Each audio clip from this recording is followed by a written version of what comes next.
आणि आता महत्त्वाच्या बातम्या आपण पाहूया। परभणी लोकसभा निवडणुकीमध्ये काँग्रेसच्या काही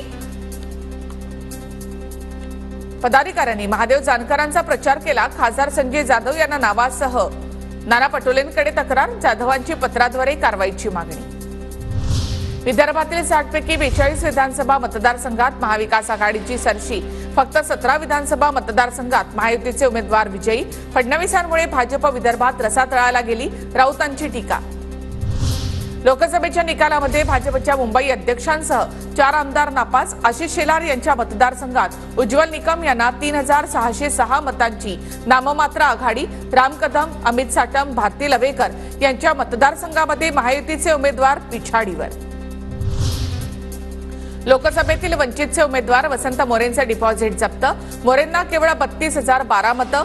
मोहोळ दंगेकरांना सोडून 28 जणांचे डिपॉझिट जप्त। खासदार निलेश लंकेंचे पीए राहुल झावरेंवर जीवघेणा हल्ला, झावरे गंभीर जखमी। त्यांची गाडी फोडून मारहाण झाल्याची माहिती।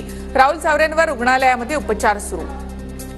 रोहित पवारांना प्रदेशाध्यक्ष करा, शरद पवार गटाच्या विकास लवांडे यांची मागणी।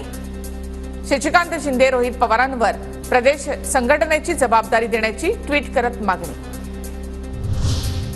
किल्ले रायगडावर आज 351वा शिवराज्याभिषेक सोहळा साजरा। हजारो शिवभक्तांची उपस्थिती। किल्ले रायगडावर सकाळपासूनच मर्दानी खेळांची प्रात्यक्षिकं। शिवाजी महाराजांच्या गड किल्ल्यांसाठी 2000 कोटी द्या, हात जोडून विनंती करतो, नाहीतर सर्व शिवभक्तांना घेऊन रायगडावर बसेन, खाली उतरणार नाही, संभाजीराजेंचा निर्धार।